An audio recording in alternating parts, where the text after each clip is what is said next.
Class में हम exercise 4.3 कर रहे थे। आज हम एक्सरसाइज 4.3 का क्वेश्चन नंबर 9, 10 एंड 11 करने वाले हैं।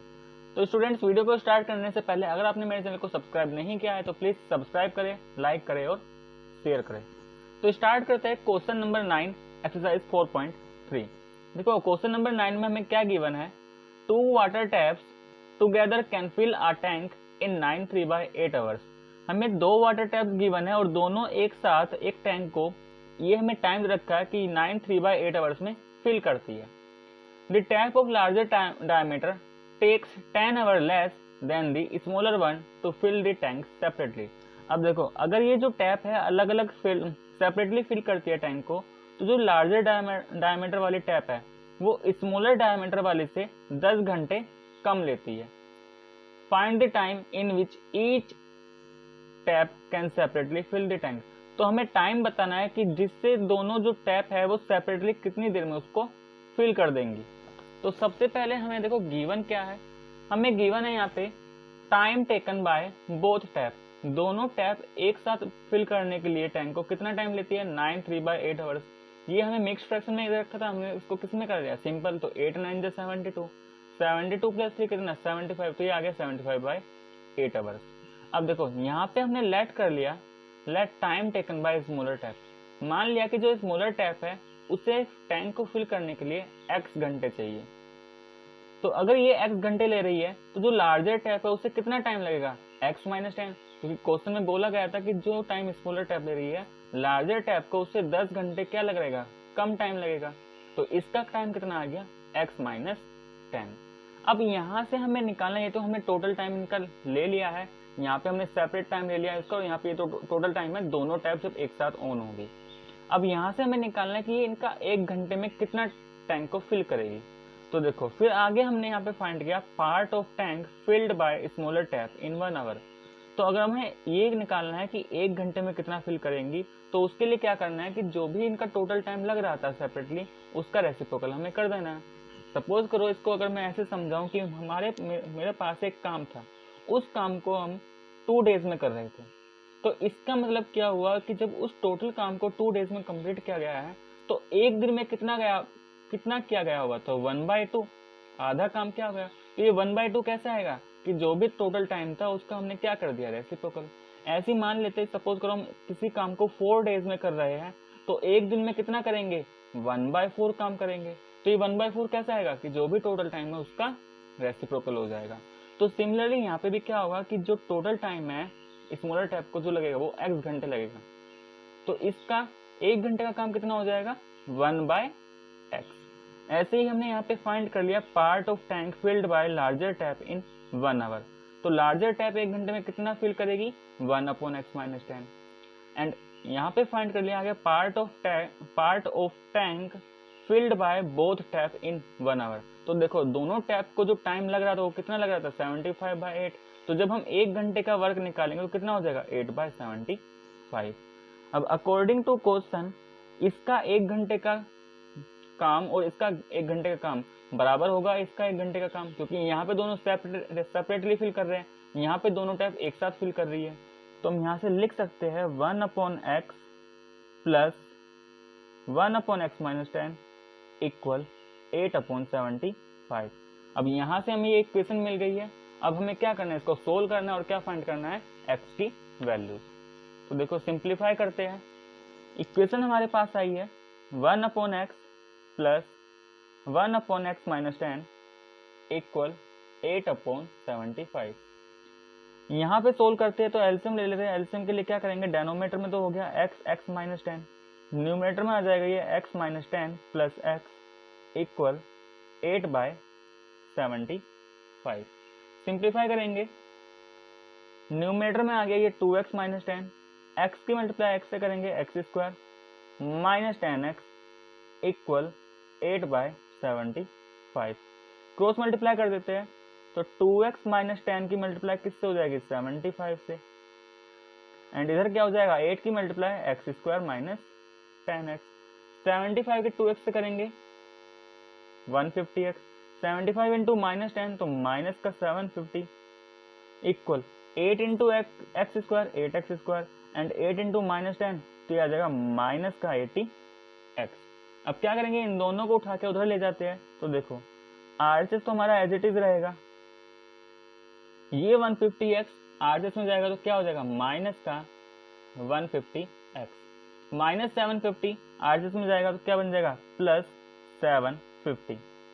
सिंप्लीफाई करेंगे 0 equal to 8x² minus 230x plus 750। ठीक है, तो इसका मतलब इसको हम ऐसे लिख सकते हैं 8x² minus 230x plus 750 equal to 0।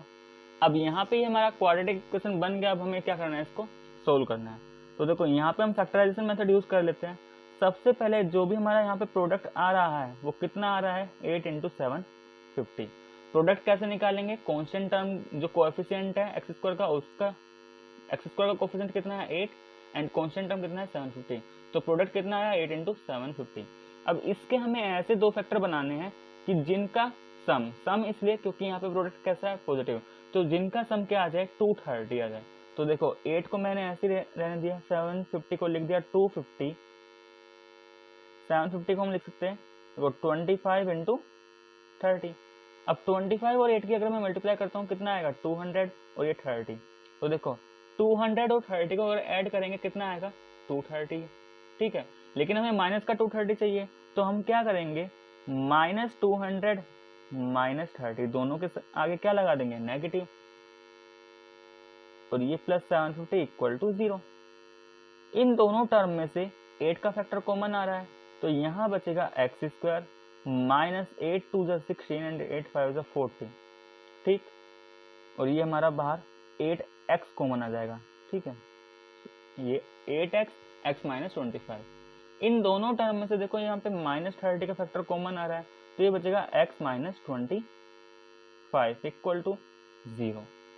तो या तो क्या हो जाएगा, ये जो x माइनस 25 है इसको तो हम x माइनस 25 को तो बाहर निकाल लेते हैं। यहाँ क्या बचा हमारा 8x, ये क्या बचा हमारा -30 इक्वल टू 0। तो यहाँ से दो वैल्यूज आएंगी कि या तो हमारा x माइनस 25 0 हो जाए, या फिर 8x माइनस 30 0 हो जाए। x माइनस 25 0 का मतलब x की वैल्यू कितनी 25, और 8x माइनस 30 का मतलब यहाँ से 8x कितना आ जाएगा 30 आ जाएगा। तो x आएगा यहाँ पे 30/8, इसका मतलब 15/4। ठीक है, अब देखो यहाँ से x की दो वैल्यूज आई है। अब क्या ये दोनों पॉसिबल है, तो देखते हैं। देखो सेकंड वैल्यू हमें क्या निकालना है x माइनस 10। तो x तो क्या था हमारा स्मॉलर टैप का टाइम, लेकिन x माइनस टाइम क्या है लार्जर टैप का टाइम। तो अगर x 25 तो x माइनस 10 कितना आएगा 25 माइनस 10 इक्वल टू 15। अगर मैं इस वाले x से x माइनस 10 निकालता हूँ तो यहाँ से क्या मिलेगा x माइनस 10 इक्वल 15/4 माइनस 10। तो एलसीएम लेंगे, ये क्या हो जाएगा 15 माइनस 40/4 हो जाएगा। तो देखो ये आएगा हमारा फिर माइनस का 35 माइनस का 25/4। तो देखो यहाँ पे अब यहाँ पे प्रॉब्लम क्या आ गई कि जब हमने x को 25 लिया तो x 25 पॉजिटिव है, इसका मतलब टाइम पॉजिटिव ही होगा, तो पॉसिबल है। तो जब हमने माना कि जो x 25 है स्मॉलर टैप का टाइम है, तो वहां से लार्जर टैप का टाइम क्या आ रहा है 15 आवर्स आ रहा है। लेकिन अगर हम ये मानते हैं कि जो 15/4 है स्मॉलर टैप का टाइम है, तो जो लार्जर टैप का टाइम है x माइनस 10 वो नेगेटिव आएगा, और टाइम कभी भी नेगेटिव नहीं हो सकता। इसका मतलब यहाँ पे जो 15/4 है ये पॉसिबल नहीं हो सकता। ठीक है, तो यहाँ से हमें क्या मिल जाएगा, लार्जर टैप का टाइम कितना आ गया हमारा 15 आवर्स, एंड स्मॉलर टैप का टाइम कितना आ गया 25 आवर्स। तो time taken by smaller tap, तो स्मॉलर टैप को कितना टाइम लगेगा 25 hours, and time taken bye larger tap, time taken bye larger tap, ये कितना आ जाएगा हमारा 15 आवर्स। तो ये था हमारा क्वेश्चन नंबर 9। नेक्स्ट करते हैं हम क्वेश्चन नंबर 10।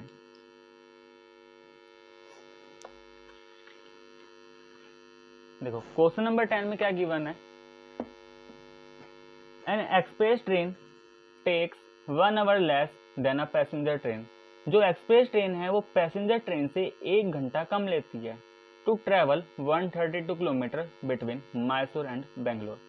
कितना डिस्टेंस ट्रेवल करने के लिए? 132 किलोमीटर ट्रेवल करने के लिए। इसका मतलब दोनों ही ट्रेन 132 किलोमीटर ट्रेवल कर रही है, लेकिन जो एक्सप्रेस ट्रेन है वो पैसेंजर से 1 घंटा कम ले रही है।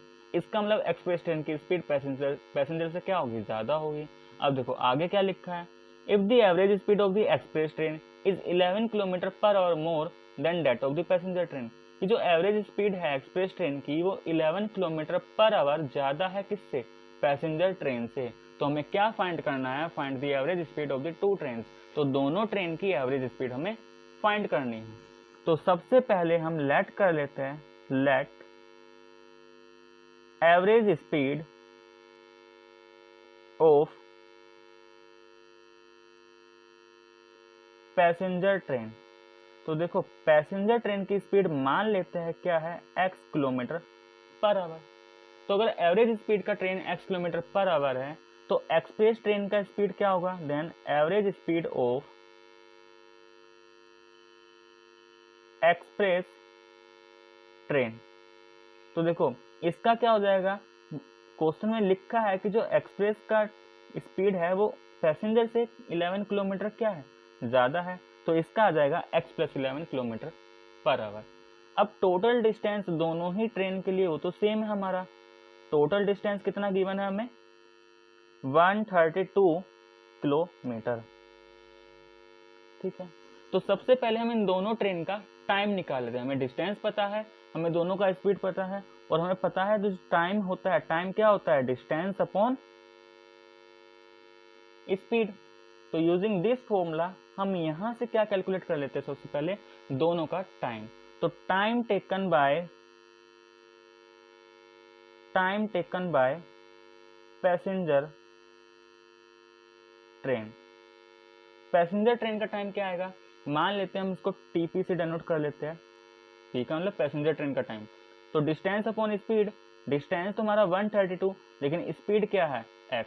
तो ये तो आ गया हमारा पैसेंजर ट्रेन का टाइम। ऐसे ही हम टाइम निकाल लेते हैं एक्सप्रेस ट्रेन का। टाइम टेकन बाय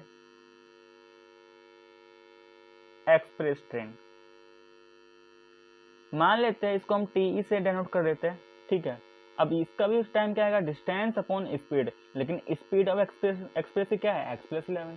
तो ये हमारा दोनों का टाइम आ गया।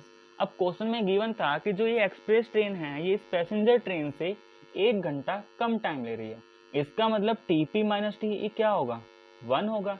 अगर ये 1 घंटा कम ले रही है तो ये टीपी ज़्यादा होगा टी से, और दोनों का डिफरेंस क्या आएगा? 1। तो अकॉर्डिंग टू क्वेश्चन हम ये बोल सकते हैं कि अगर पैसेंजर ट्रेन के टाइम में से एक्सप्रेस का माइनस किया जाए तो क्या मिलेगा? 1। दोनों की वैल्यू डाल देते हैं टीपी और टीई की। तो इक्वेशन क्या बनेगी यहाँ से? 132 upon x minus 132 upon x + 11 equal to 1। अब देखो ये इक्वेशन है, इसको सोल्व कर लेते हैं। सबसे पहले यहाँ पे 132 कॉमन आ जाएगा। 132 कॉमन, तो यहाँ पे बचा 1/x minus 1/x + 11 equal 1। Simplify करते हैं 132, डेनोमीटर में x इंटू x + 11, न्यूमेटर में क्या आ जाएगा? 1 की मल्टीप्लाई x + 11 से x + 11 माइनस 1 की मल्टीप्लाई x से minus x equal to 1। x से x ये कट गया है, तो देखो 132 की अगर 11 से मल्टीप्लाई करेंगे तो ये कितना हो जाएगा? 1452। नीचे x की मल्टीप्लाई x + 11 से, तो ये आएगा x² + 11x equal to 1। Cross multiply कर लेते हैं, 1452 इक्वल x² + 11x। तो यहाँ से हमें क्या मिल जाएगा? x² + 11x minus 1452 equal to 0।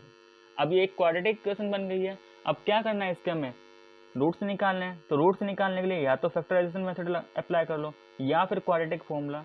तो अगर मैं यहाँ पे फैक्टराइजेशन मेथड अप्लाई करता हूँ तो देखो x² का कोफिशिएंट क्या है? 1। कांस्टेंट टर्म क्या है? -1452। इसका जो प्रोडक्ट आएगा कांस्टेंट टर्म और कोएफिशिएंट का, कोएफिशिएंट ऑफ x² का, वो कितना आएगा? -1452। तो यहाँ से हमें पता चलेगा जो प्रोडक्ट है क्या है? नेगेटिव। तो इस 1452 के ऐसे दो फैक्टर करने हैं कि दोनों का डिफरेंस क्या आ जाए 11। तो देखो इसके जो फैक्टर बनेंगे वो 44 इंटू 33 बनेंगे। आप इसके प्राइम फैक्टराइजेशन फाइंड करना और वहां से इस तरीके से उनको अरेंज करना कि हमें दो फैक्टर मिले 44 एंड 33। ठीक है, मल्टीप्लाई करके देख सकते हो यही आएगा, दोनों का डिफरेंस भी क्या रहा है 11। तो इसका मतलब ये क्या बन जाएगा एक्स स्क्वायर। अब हमें लेके आना है प्लस का 11x, तो इसकी हेल्प से मैं कैसे लिखूंगा plus 44x minus 33x minus 1452 equal 0। ठीक है, अब इन दोनों में से पहले दो टर्म में से x हमारा कॉमन, तो यहाँ से आ जाएगा x प्लस 44। लास्ट की दो टर्म में से यहाँ से कॉमन आएगा माइनस 33 का फैक्टर, तो ब्रैकेट में बचेगा x प्लस 44 इक्वल टू 0। इसका मतलब x प्लस 44 दोनों तरफ सेम आ रहा है, बाहर निकाल लेते हैं। यहाँ बचा सेकंड ब्रैकेट में x माइनस 33 इक्वल 0। दो पॉसिबिलिटीज कि या तो हमारा x प्लस 44 0 हो जाए या फिर x माइनस 33 0। अगर हमारा x प्लस 44 0 तो यहाँ से x की वैल्यू माइनस 44 और यहाँ से x की वैल्यू 33। तो देखो ये माइनस 44 तो पॉसिबल नहीं है क्योंकि x क्या रिप्रेजेंट कर रहा है यहाँ पे स्पीड ऑफ ट्रेन, तो स्पीड कभी भी नेगेटिव तो नहीं हो सकती, तो ये तो पॉसिबल नहीं है। तो यहाँ से पॉसिबल क्या होगा 33। इसका मतलब जो पैसेंजर ट्रेन है उसकी जो स्पीड आई वो क्या थी, हमने x लेट की थी, पैसेंजर ट्रेन की स्पीड x लेट की थी, तो ये तो हो जाएगा 33 किलोमीटर पर आवर। और जो हमारा एक्सप्रेस ट्रेन था उसकी स्पीड क्या थी, पैसेंजर से 11 किलोमीटर ज़्यादा। तो अगर मैं 33 में 11 ऐड करूँगा कितना मिलेगा 44। तो एक्सप्रेस ट्रेन की स्पीड क्या आ जाएगी 44 किलोमीटर पर आवर। तो ये था स्टूडेंट्स हमारा क्वेश्चन नंबर 10। लास्ट क्वेश्चन करते हैं इसका एक्सरसाइज का, क्वेश्चन नंबर 11। देखो क्वेश्चन नंबर 11 में क्या गिवन है, some of the areas of two square, दो स्क्वायर हमें गिवन है, उन दोनों स्क्वायर का जो एरिया का सम है वो तो हमें दे रखा है 468 मीटर स्क्वायर। आगे लिखा है the difference of their perimeter is 24 metre, और जो उनका पेरीमीटर है उनका डिफरेंस क्या दे रखा है 24 metre. Find the sides of the two square, दोनों स्क्वायर की साइड्स हमें क्या करनी है फाइंड करनी है। तो देखो क्वेश्चन नंबर 11, सबसे पहले लेट कर लेते हैं, let sides of two square is x and y। मान लेते हैं दो स्क्वायर है, दोनों का साइड क्या है, एक का x एंड दूसरे का y। ठीक है, और लेट कर लेते हैं कि ये जो x है ये लेस देन है y से, यानी कि x छोटा है y से। तो देखो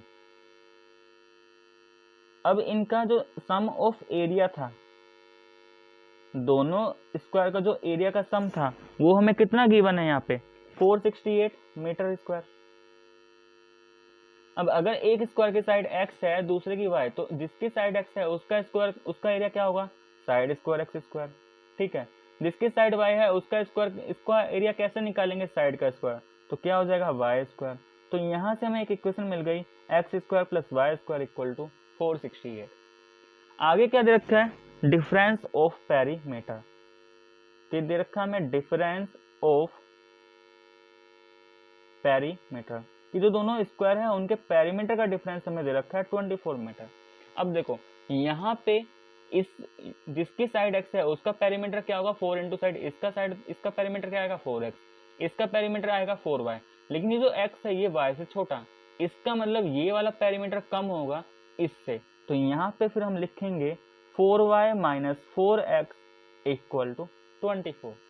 4 कॉमन आ जाएगा तो ये क्या बचा y माइनस एक्स इक्वल 24।